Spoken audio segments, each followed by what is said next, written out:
Dulu tidak ada rayuan dari HP, tidak ada syaitan. Ini bukan HP lagi namanya kini tuh. Bagi orang yang salah menggunakan ini bukan handphone lagi, tapi syaitan. Ini syaitan yang kalau kita tidak bisa, ini syaitan yang terkutuk sebenarnya. Ya, ngeri-ngeri kita nih. Berapa banyak orang yang harmonis keluarganya, sakinah, mawaddah, warahmah selalu diucapkan setelah menikah, tapi habis itu 2 bulan kemudian cek sumbernya HP.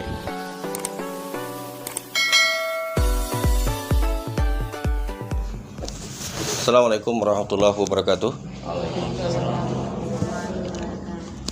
Alhamdulillah wassalatu ala rasulillah alladzi la nabiyya ba'dah. Allahumma shalli ala sayyidina Muhammad wa ala sayyidina Muhammad.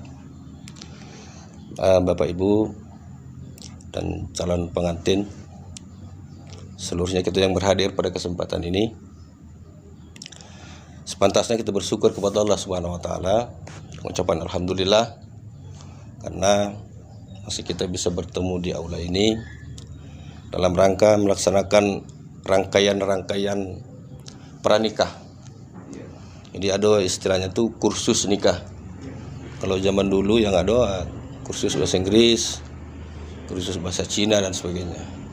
Tapi inilah sebuah rangkaian yang sangat banyak manfaatnya kita ambil. Karena pengalaman mungkin zaman waktu kita kecil-kecil dulu, Pak. Jadi asal nikah gitu.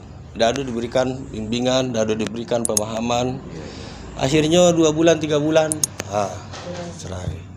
Yang awalnya hubungan kedua keluarga belah pihak nilai elok, tiba-tiba gara-gara itu jadi hancur lagi. Jadi untuk menghindari itulah pemerintah membuat acara seperti ini. Jadi kalau saya dibuat sebagai pemateri hari ini, saya ini hanya fokus kepada kedua pengantin. Pengantin namanya siapa? Laki-laki? Ya. Anggi Maulid Arab. Kok ada Arabnya? Iya.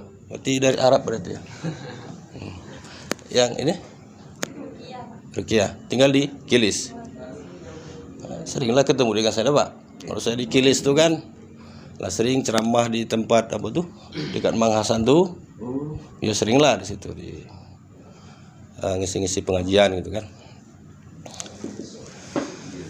Jadi bapak-bapak hadirin, wabil khusus kedua belah pengantin, sebelum acara langsung hanya nanti ditetapkan, ini kita sedikit menyampaikan tentang baik itu pengalaman, baik itu pelajaran yang bersumber dari Al-Quran hadis, ataupun ulama-ulama yang dalam mengarungi rumah tangganya dianggap bagus. Kita contoh seperti bagaimana Nabi Muhammad sebagai seorang suami, bagaimana Khadijah sebagai seorang istri. Mungkin itu sekilas yang akan kita sampaikan. Yang pertama, tentu sekali niat harus sama dulu nih. Niat kita harus sama. Kalau niatnya sama-sama baik, insya Allah cara duduk nih pun, cara kita bergerak, cara kita bersikap, semua itu pasti dihitung ibadah di sisi Allah Subhanahu wa taala. Jangan sampai kita udah capek ibadah, niatnya udah benar, ya udah dapat apa-apa. Ini anak belum nikah tapi kita udah dapat pahala. Itu yang kita kejar. Yang pertama yang saya sampaikan tentang nikah itu sendiri. Nikah. Kalau ahli-ahli para ulama kita itu, nikah itu dihitung hurufnya itu, Pak, ditafsirkan ya. Ada huruf nun, huruf kaf, alif, ha, 4 huruf itu. Jadi setiap huruf dari kata nikah itu mengandung makna dan arti yang sangat dalam. Apabila kita mampu mengamalkannya, maka dia akan menikah dengan yang sesungguhnya. Apa itu? Yang pertama nun. Nun artinya nikmah. Jadi nikmah. Kalau orang sudah menikah, itu tandanya dia sudah memasuki sebuah nikmat besar. Jadi jangan sampai pernikahan itu menjadi ajab bagi kita. Tapi nikah itu adalah merupakan nikmat besar yang harus kita syukuri bersama. Makna yang lebih dalam dari itu, adalah tidak ada orang yang akan sukses kalau tidak menikah. Karena ini adalah gerbang kesuksesan, sebuah nikmat besar. Walaupun katanya duitnya triliunan, mobilnya mewah-mewah, kalau belum menikah, itu belum dapat kebahagiaan. Artinya itu hatinya masih galau, tidak tenang. Jadi kunci nikmat besar itu adalah tatkala kita masuk ke jenjang pernikahan. Tetapi banyak orang takut menikah nih. Takut dia menikah. Wah, saya kalau disuruh nikah Ustaz, dia cemano, udah bisa ngasih anak orang makan. Kan itu tuh. Jadi akhirnya ditunda. Itu tidak boleh. Bukankah Allah sudah memberikan jaminan pada kita bahwa menikah itu mendatangkan harta? Contoh, waktu kita bujangan dulu kita tidak punya piring, Pak. Tidak punya sendok. Iya. Tidak punya periuk. Tiba-tiba pas menikah lah punya langsung. Iya. Artinya jangan anggap istri itu beban untuk suami. Itu salahnya kita nih. Istri itu adalah pembawa rezeki kepada suami. Kalau hidup sendiri terus, berapalah kekayaan yang bisa kau kumpul? Istri. Jadi makanya kalau ada orang menikah, tiba-tiba mereka kaya, setelah kaya barulah salah satu di antaranya itu, dia pikir dia kaya itu karena kepintaran dia dewek, yang cowok nih. Padahal Allah titipkan perempuan kepadanya, itulah yang mengantarkan dia kepada kekayaan. Maknanya apa? Usahakan jadikan dirinya itu pembawa rezeki padamu, maka dia tidak akan beban bagimu, tetapi sebuah motivasi untuk mengejar kehidupan ini lebih baik. Nikmah. Baru masuk huruf K. Nun, kaf dah. Nun, kaf. Apa kaf? Kafa. Kafa itu artinya cukupkanlah, padakanlah. Kita baca surah Al-Ikhlas. Qul huwallahu ahad, Allahu samad, lam yalid walam yulad walam yakul lahu kufuwan ahad. Dari kafa ini. Kufuwan ahad. Apa maknanya? Kalau dalam nikah, kafa itu artinya padakanlah, cukupkanlah. Tidak boleh setelah kita menikah pergi ke pasar Sungai Keruh, baru-baru nikah nih. Biasanya kata orang Jawa tuh, ada cerita dengan saya, Pak RT. Baru-baru nikah tuh kita kalau jantan tuh, kata orang kita tuh kelihatan ganteng daripada kita sebelum menikah. Akhirnya pasar Sungai Keruh cewek-cewek banyak. Nah, artinya kalau masih matamu melirik cewek itu, masih ada lagi hasrat yang lain, dan kau anggap cewek yang baru kau lihat itu lebih cantik dari istrimu, berarti belum masuk kata kafah. Cukupkanlah. Jadi kalau nanti ini sudah digabung huruf nikah itu, maka itulah nikah yang sesungguhnya. Jadi kalau ada orang PRT sudah menikah masih juga melirik-melirik, kok jauh lah dari hakikat pernikahan itu tuh. Ya Bang? Ya itu khusus pengantin lama lah tuh. Itu seperti itu. Baru. Jadi yang pertama, Adinda, harus engkau tanamkan di hatimu, ya Allah, engkau telah mempertemukan aku dengan seorang perempuan. Ini adalah amanah buat saya akan cukupkan cuman dialah. Cuman dia tuh kalau Pak KUA bilang tuh make surat nikah ini sekok lah katanya. Nah, sampai 2. Habiskan yang sekok itu dulu katanya, baru boleh ganti nambah surat nikah katanya. Nah, jadi tuh yang perempuan juga seperti itu. Ini zaman sudah berubah, Pak. Tidak macam kita dulu lagi waktu kita muda dulu. Ini zamanlah berubah. Dulu tidak ada rayuan dari HP, tidak ada syaitan. Ini bukan HP lagi namanya kini tuh. Bagi orang yang salah menggunakan ini bukan handphone lagi, tapi syaitan. Ini syaitan yang kalau kita tidak bisa, ini syaitan yang terkutuk sebenarnya. Ya, ngeri-ngeri kita nih. Berapa banyak orang yang harmonis keluarganya, sakinah, mawaddah, warahmah selalu diucapkan setelah menikah, tapi habis itu 2 bulan kemudian cek. Sumbernya HP. Dari HP inilah dia lihat suami orang lebih hebat, lebih kaya, dia berubah. Wah, bodoh nian saya kok. Dilihat di cermin, awak cantik, masa suami macam kok. Udah punya duit lagi. Nah, mulailah. Laki-laki juga sama, dia lihat istrinya, emak lebih cantik mantan pacar saya. Ketemu lagi di FB. Itulah yang bahaya tuh. Jadi syaitan. Jadi hati-hati. Jadi pernikahan itu bukan permainan. Pernikahan itu adalah ijab kabul, itu ikatan. Sekali orang mengatakan cerai, Pak, aras goncang tuh. Aras goncang. Abghadul halal indallahi at-talaq.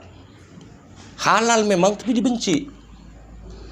Jadi apalagi bagian ibu ya, kita perempuan-perempuan, bapak-bapak ini jangan salah-salah dikit. Ceraikan aku. Emak.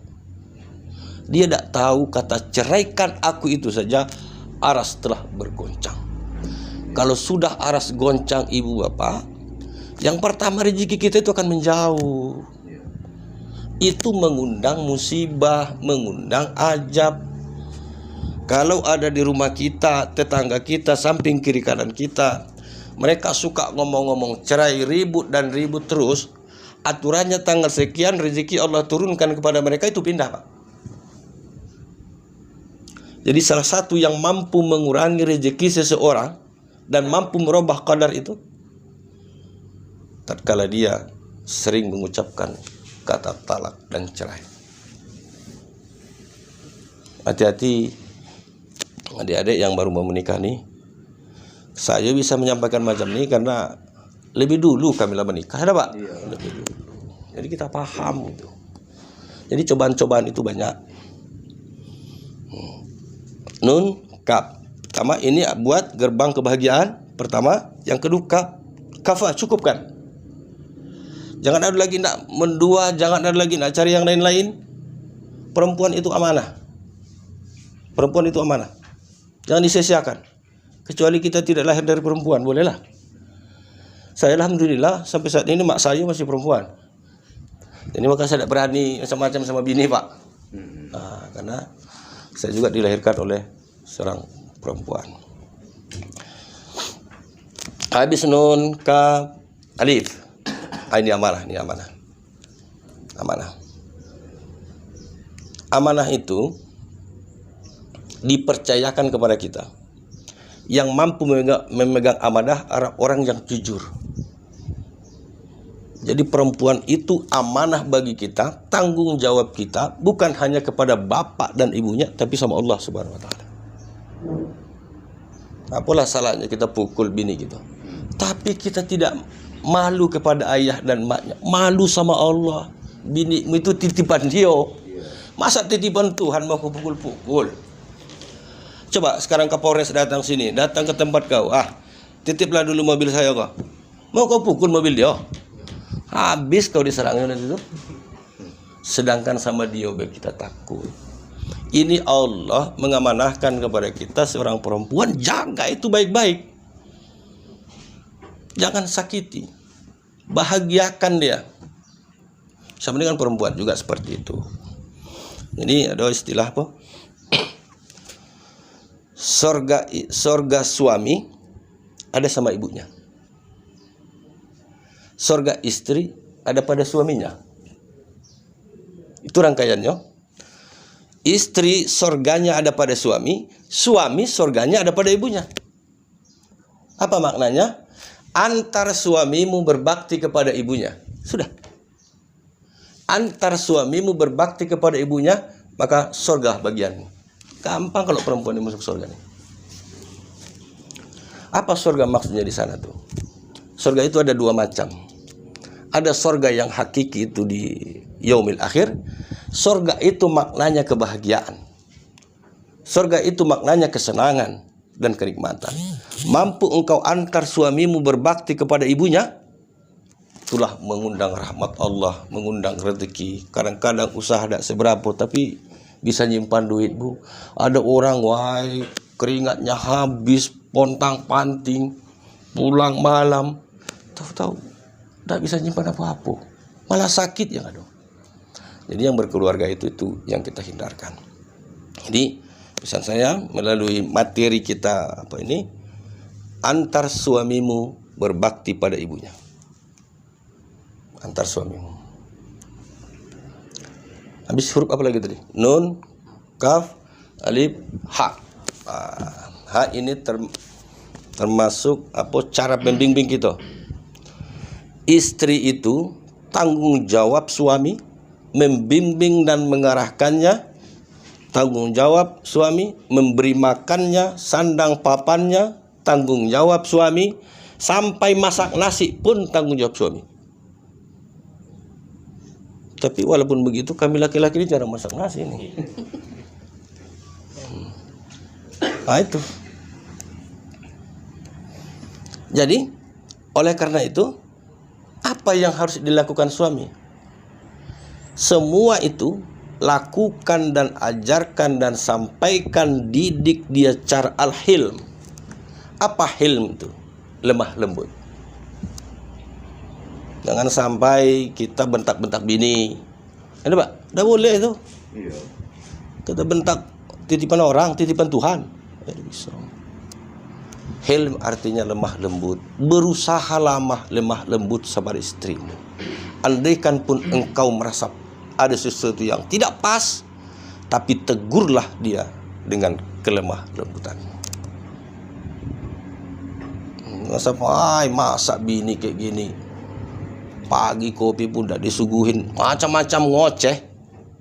Itu tidak seperti hakikat nikah yang sesungguhnya.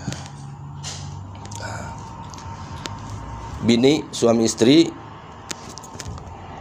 hunna libasan lakum wa hunna libasan lahunna. Itu pakaian ini.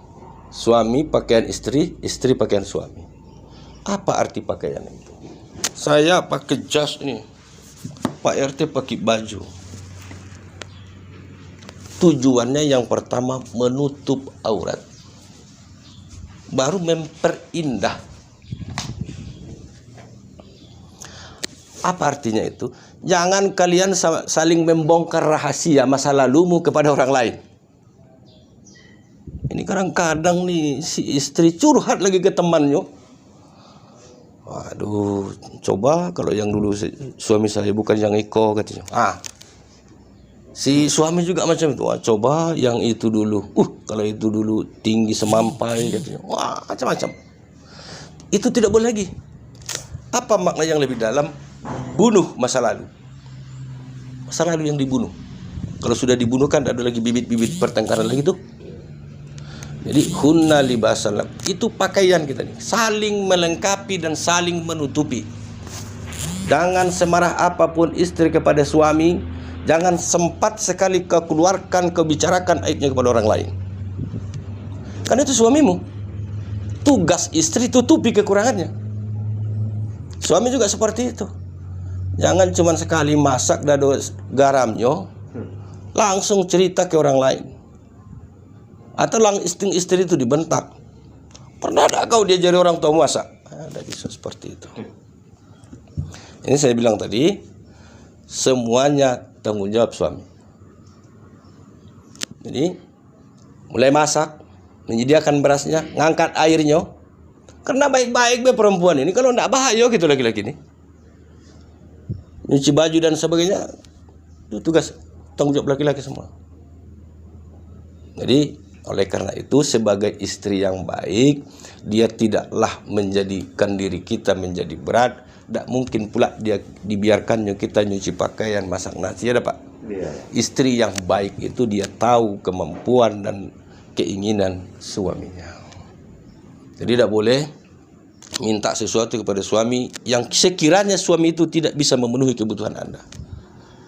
Jangan setelah nikah 3 bulan, bang, belikan aku ya minimal apaan salah. Kalau belum punya duit, jangan dulu. Ukur kemampuan dia. Suami itu akan selalu memberi. Jangan pelit. Laki-laki ini nggak boleh pelit. Nabi Muhammad tuh menikah dengan Khadijah, tahu tak berapa maharnya tuh?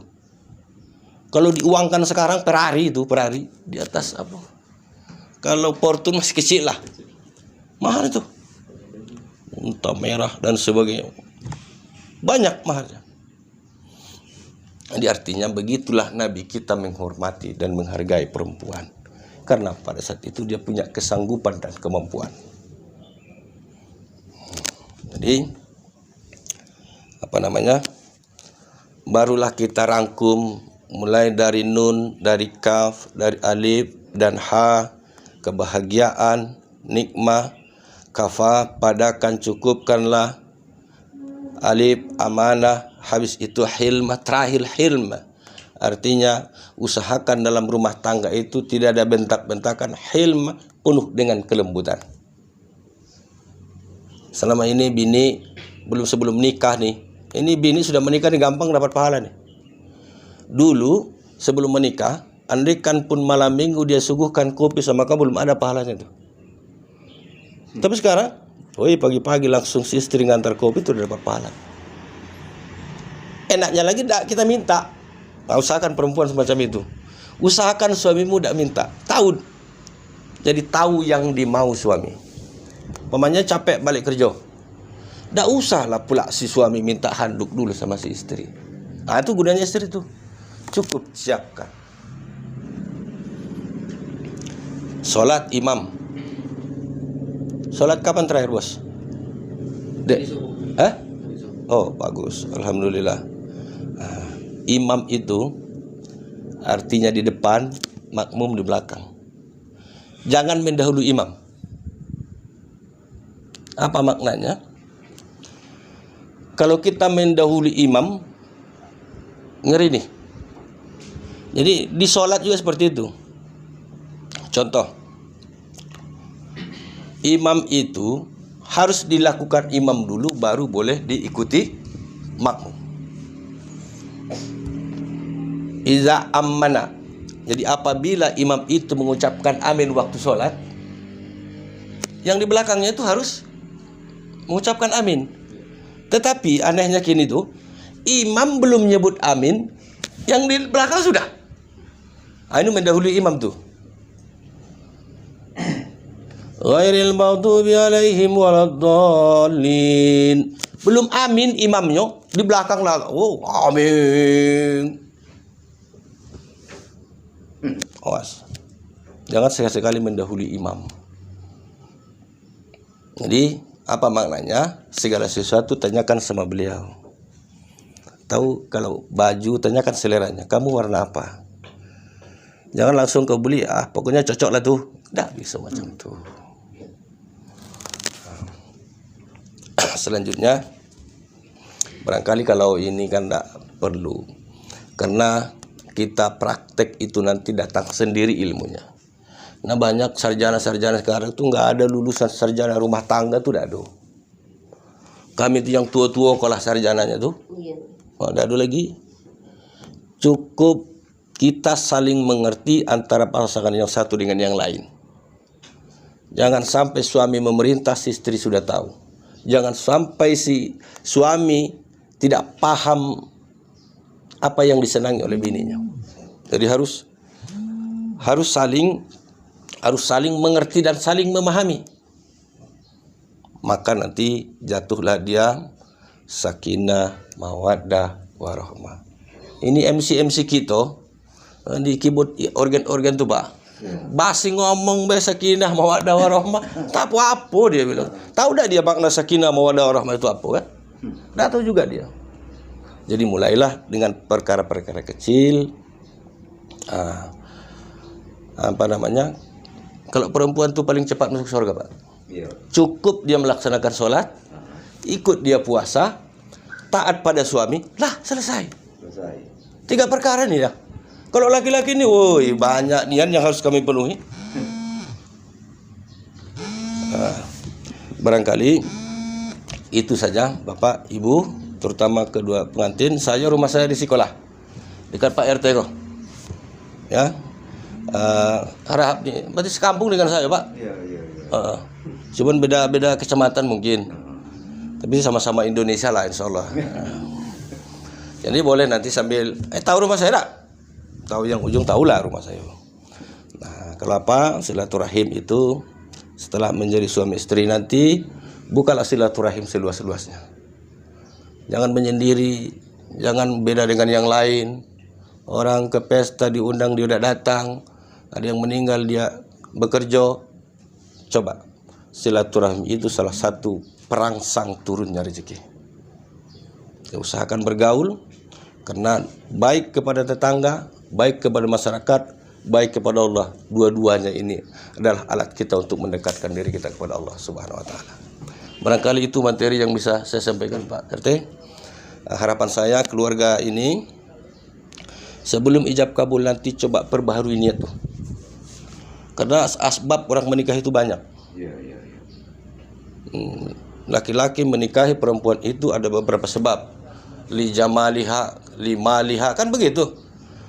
Karena cantiknya, karena hartanya, karena keturunannya. Yang terakhir lidiniha, karena agamanya.